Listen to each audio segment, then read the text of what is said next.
que el mensaje en storytelling siempre llega mejor. Entonces, cuando decido empezar a escribir el libro, me basé en muchas cosas que yo había escrito durante mucho tiempo de anécdotas que me habían pasado a mí y que le habían pasado a un círculo cercano mío. Mis papás, mis suegros, mi socio. Y entonces yo tenía todas esas historias ahí en libretitas guardadas desde hace 6, 7 años. Y conozco al editor principal de Elías Ayub, la nueva editorial que ahora de Sambors, que ahora se llama diferente. Y me dijo, oye, debes de escribir un libro.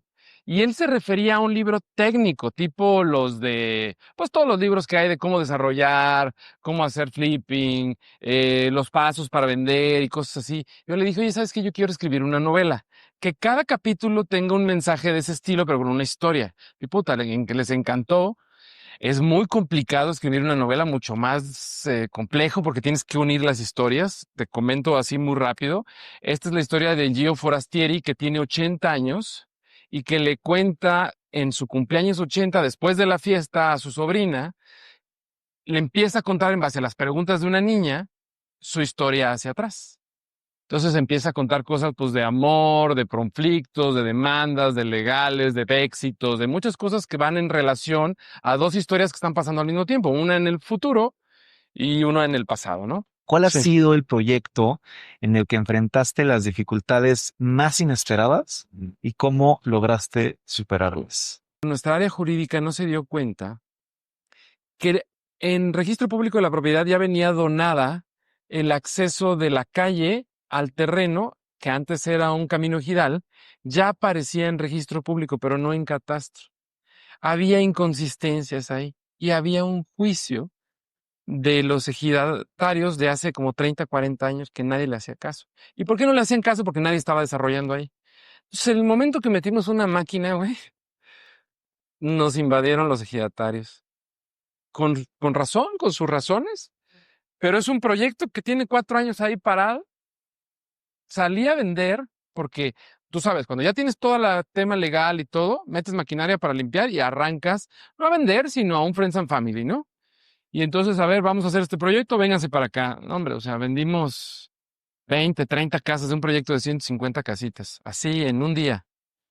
Y, y al día siguiente teníamos a los ejidatarios allá arriba.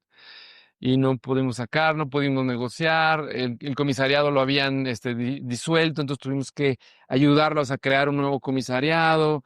No, un chorro de broncas de no revisar a detalle.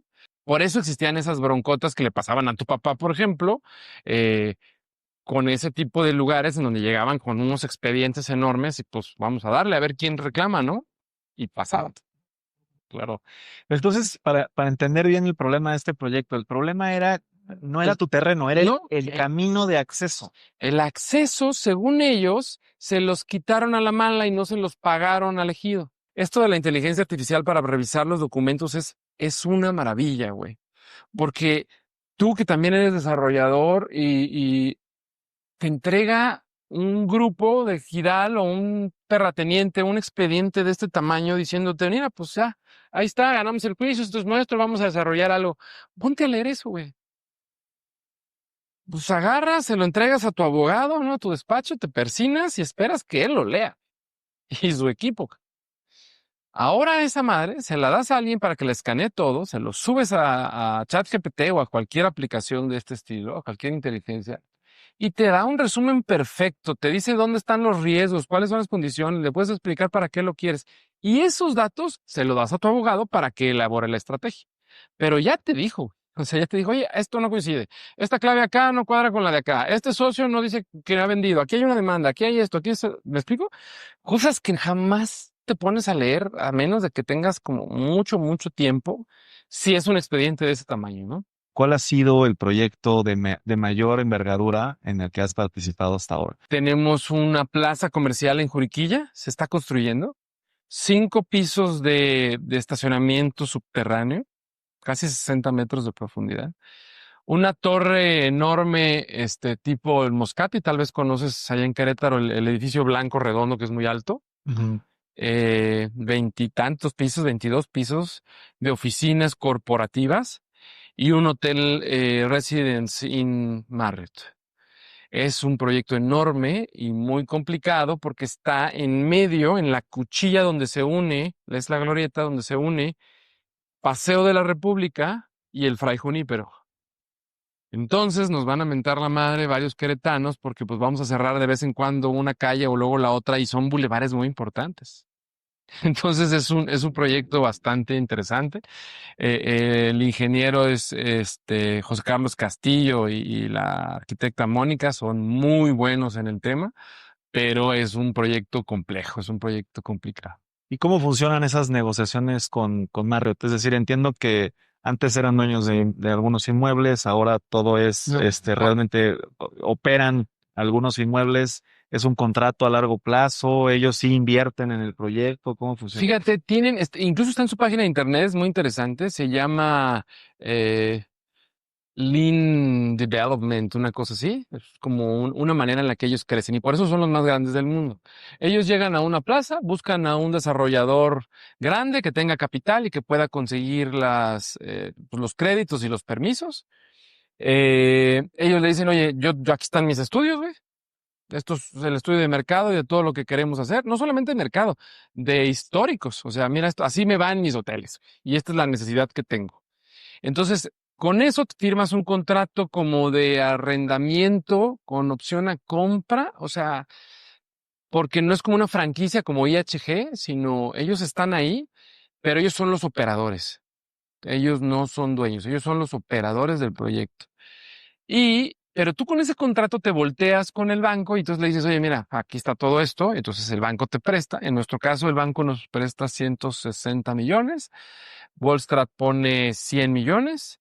Y los inversionistas, los fondos de capital, son 4 rondas de 50 millones que estamos levantando, ponen la diferencia. Y eso es nomás el hotel, güey.